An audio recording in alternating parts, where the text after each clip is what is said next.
사랑하는 성도 여러분, 오늘 우리는 혀와 침묵, 그리고 하나님의 신성한 지혜가 때로는 왜 우리가 아무 말도 하지 않기를 원하시는지에 대해 이야기 나누고자 합니다. 이 이야기는 내성적인 성격이나 외향적인 성격에 관한 것이 아닙니다. 이것은 거룩함, 경외심, 죄, 그리고 우리 입에서 나오는 모든 말의 근원이 되는 마음에 관한 깊은 묵상입니다. 오늘 말씀을 듣기 전에 이 메시지가 여러분의 마음에 울림을 준다면 좋아요와 구독을 통해 하나님의 은혜를 더 널리 나누는 일에 동참해 주시길 부탁드립니다. 여러분의 작은 행동이 누군가에게는 귀한 복음의 통로가 될 수 있습니다. 주님의 이름으로 여러분을 축복합니다. 우리는 언제나처럼 성경 말씀으로 시작해야 합니다. 전도서 5장 2절은 이렇게 경고합니다. 너는 하나님 앞에서 함부로 입을 열지 말며 급한 마음으로 말을 내지 말라. 하나님은 하늘에 계시고 너는 땅에 있음에라. 그런즉 마땅히 말을 적게 할 것이라. 이것은 단순한 제안이 아닙니다. 이것은 경고이며 무분별하게 말을 내뱉는 인간의 입에 그어진 신성한 경계선입니다. 왜일까요?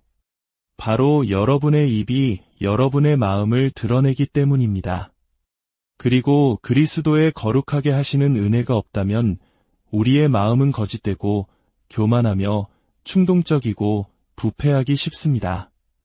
그래서 야고보서 3장 6절은 혀를 불이요, 불의의 세계라고 부릅니다. 더 나아가 혀가 온 몸을 더럽히고 삶의 수레바퀴를 불사른다고 말합니다. 한번 생각해 보십시오. 부주의한 말 한마디의 불꽃이 당신의 신앙적 증거 전체를 잿더미로 만들 수 있습니다. 하나님께서는 이미 말씀하셨습니다. 그분은 더듬거리지 않으셨습니다. 그분은 우리에게 당신의 말씀, 계시, 그리고 진리를 주셨습니다. 그렇다면 우리는 그것을 가지고 무엇을 해야 합니까? 베드로전서 4장 11절은 만일 누가 말하려면 하나님의 말씀을 하는 것 같이 하라고 명령합니다. 우리의 의견이나 추측, 혹은 우리의 의도가 아니라 바르게 분별된 그분의 진리만을 말해야 하는 것입니다. 그렇다면 왜 하나님께서는 우리의 입이 닫히기를 원하실까요? 첫째, 하나님은 우리의 마음이 고요해지기를 원하시기 때문입니다. 둘째, 우리의 교만이 꺾이기를 원하시기 때문입니다. 셋째, 우리의 말이 공허한 소음이 아니라 무게를 지니기를 원하시기 때문입니다. 잠언 10장 19절은 말합니다. 말이 많으면 허물을 면하기 어려우나 그 입술을 제어하는 자는 지혜가 있느니라. 이 말씀을 들으셨습니까? 말이 많을수록 죄를 지을 가능성이 커집니다. 말이 많을수록 주님을 잘못 나타내고 그분의 말씀을 왜곡하며 자신을 높이고 다른 사람을 파괴할 가능성이 커지는 것입니다. 여러분 중 일부는 진리를 사랑해서가 아니라 단지 다른 사람들에게 들리는 것을 사랑하기 때문에 너무 많이 말하고 있을지도 모릅니다. 욥기 40장 4절을 기억하십니까? 하나님께서 그의 주권적인 위엄으로 욥을 대면하셨을 때 욥은 이렇게 대답했습니다. 보소서 나는 비쳐나오니 무엇이라 주께 대답하리이까? 손으로 내 입을 가릴 뿐이로소이다. 이것이 바로 참된 예배의 자세입니다. 주권자이신 하나님 앞에 침묵하는 인간의 모습. 좀 더 직접적으로 말씀드리겠습니다. 하나님께서 당신의 입이 닫히기를 원하시는 이유는 당신의 말에 은혜가 스며있지 않기 때문일 수 있습니다. 당신의 말은 불평과 비꼬는 말, 비방과 교만으로 가득 차 있을지 모릅니다. 당신의 말은 다른 사람을 세워주지 않고 오히려 허물어뜨립니다. 더 나쁜 것은 다른 사람들을 잘못된 길로 이끌 수 있다는 점입니다. 쓸데없는 말로 그리스도의 이름을 더럽히느니 차라리 아무 말도 하지 않는 것이 낫습니다. 바울은 디모데에게 말했습니다. 망령되고 헛된 말을 버리라. 그들은 경건하지 아니함에 점점 나아가나니. 바로 이것입니다. 경건하지 않음은 입을 통해 퍼져나갑니다. 마치 바이러스처럼 험담과 거짓 가르침, 자기 영광을 드러내는 말을 통해 퍼져나갑니다. 이것이 바로 침묵이 때로는 성화의 과정이 되는 이유입니다. 말하지 않으면 죄를 짓지 않습니다. 말하지 않으면 들을 수 있습니다. 말하지 않으면 기도할 수 있습니다. 예수님 자신도 빌라도 앞에 서셨을 때 침묵하셨습니다. 왜일까요? 진리는 이미 선포되었기 때문입니다. 어리석은 자들 앞에서 자신을 변호할 필요가 없으셨던 것입니다. 말해야 할 때가 분명히 있지만 모든 때가 말해야 할 때는 아닙니다. 시편 기자는 시편 141편 3절에서 이렇게 기도했습니다. 여호와여, 내 입에 파수꾼을 세우시고 내 입술의 문을 지키소서. 이것은 자신의 혀가 전쟁터임을 이해하는 사람의 기도입니다. 그리고 그 전쟁에서의 승리는 당신의 말이 얼마나 날카로운지에 달려있는 것이 아니라 당신의 마음이 얼마나 하나님께 순복했는지에 달려있습니다. 그러므로 사랑하는 성도 여러분, 이 말씀을 들으십시오. 하나님께서 여러분의 입을 닫으시는 것은 여러분의 증언을 막기 위함이 아니라 그것을 거룩하게 하시기 위함입니다. 하나님께서는 여러분이 말하기 전에 생각하고 가르치기 전에 두려워하며 대답하기 전에 듣기를 원하십니다. 그리고 여러분의 혀를 여러분의 몸의 다른 모든 지체와 마찬가지로 이의 도구로서 하나님께 드리기를 원하십니다. 성경은 분명히 말합니다. 입은 종종 죄로 들어가는 관문입니다. 그렇다면 침묵은 단순히 성격이나 기질의 문제가 아니라 영적인 훈련이 됩니다. 그것은 지혜의 뿌리를 둔 절제입니다. 우리 조상들이 말에는 무게가 있다고 했던 것처럼 말의 무게를 아는 것은 성숙함의 증표입니다. 그것은 비겁함이 아니라 통제이며 통제는 성령의 열매입니다. 침묵하는 사람은 할 말이 없어서가 아니라 말의 무게를 이해하기 때문에 침묵합니다. 그는 주님을 두려워합니다. 그는 성령을 근심하게 하기를 원치 않습니다.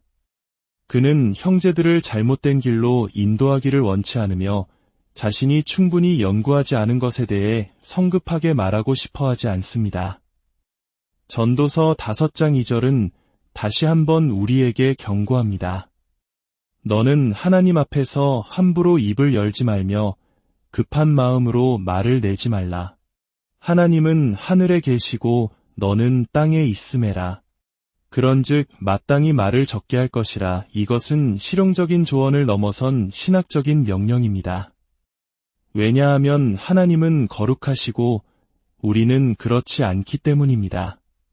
그분은 무한하시고 우리는 유한하기 때문입니다. 그분의 말씀은 흠이 없지만 우리의 말은 그렇지 않기 때문입니다. 침묵은 단순히 실수를 피하는 것만이 아닙니다. 그것은 경외심을 기르는 것이기도 합니다.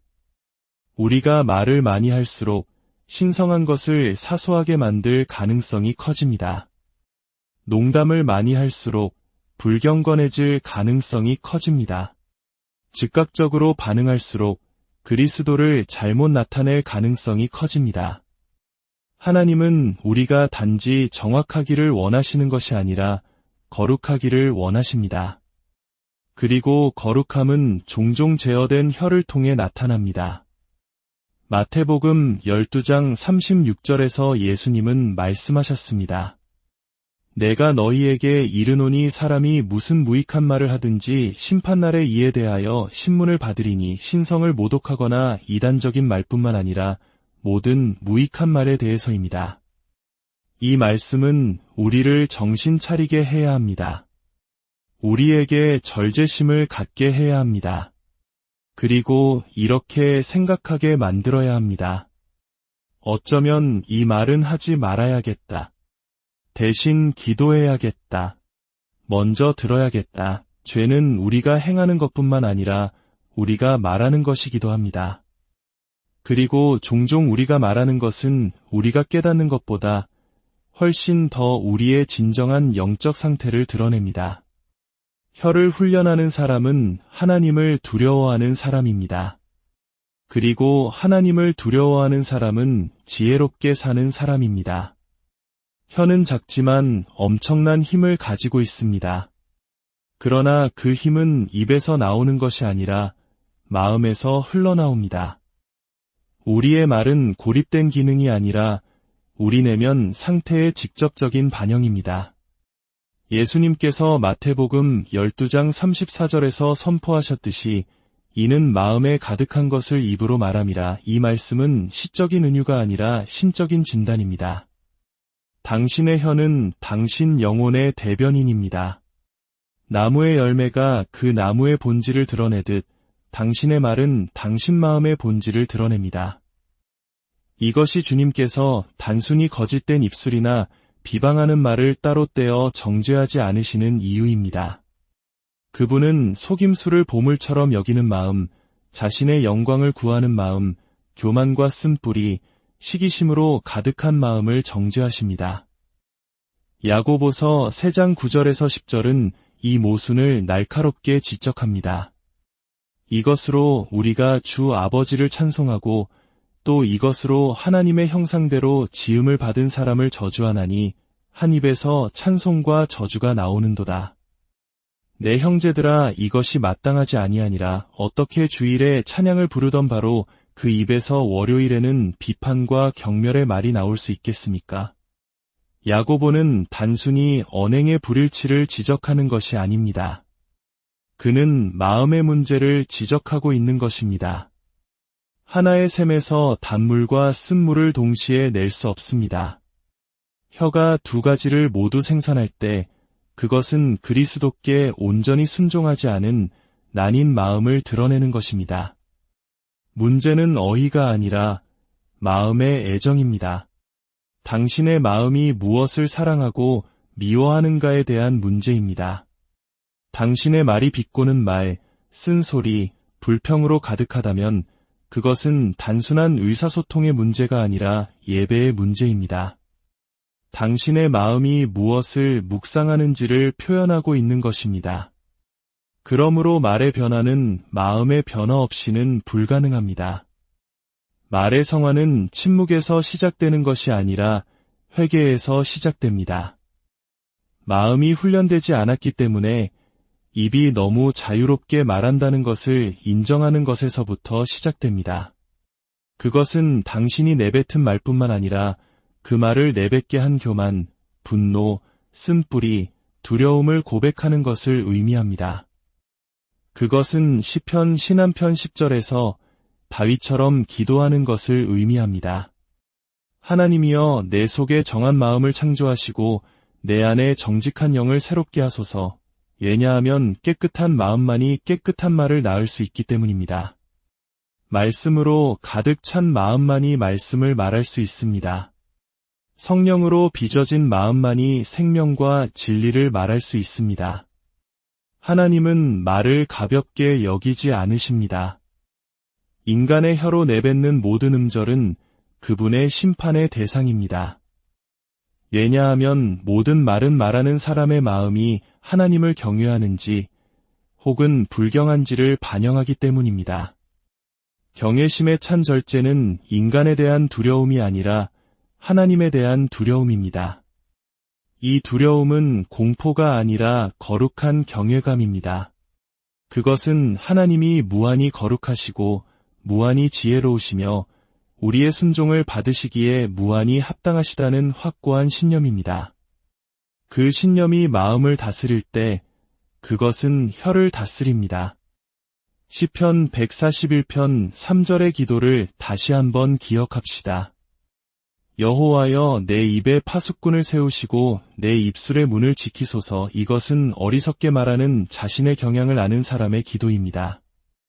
하나님의 도우심 없이는 자신의 혀를 통제할 수 없음을 인정하는 겸손의 자세입니다. 사랑하는 여러분, 우리의 말이 우리의 상황에 의해 좌우되는 것이 아니라 우리의 신학에 의해 좌우되기를 바랍니다. 고난 속에서도 기쁨 속에서도 우리의 말이 언제나 소금으로 맛을 냄과 같이 은혜 가운데 있기를 소망합니다. 모든 말 한마디가 하나님께 영광이 되고 다른 사람을 세워주는 도구가 되기를 기도합니다. 주님, 저희의 입에 파수꾼을 세워주시옵소서. 저희의 입술의 문을 지켜주시옵소서. 저희의 마음을 정결하게 하사 오직 주님을 찬양하며 이웃을 세워주는 말만을 하게 하옵소서. 모든 무익하고 부주의한 말로부터 저희를 지켜주시고 침묵해야 할 때와 말해야 할 때를 분별하는 지혜를 주시옵소서. 여러분의 삶에 하나님의 은혜와 평강이 가득하기를 예수 그리스도의 이름으로 기도합니다.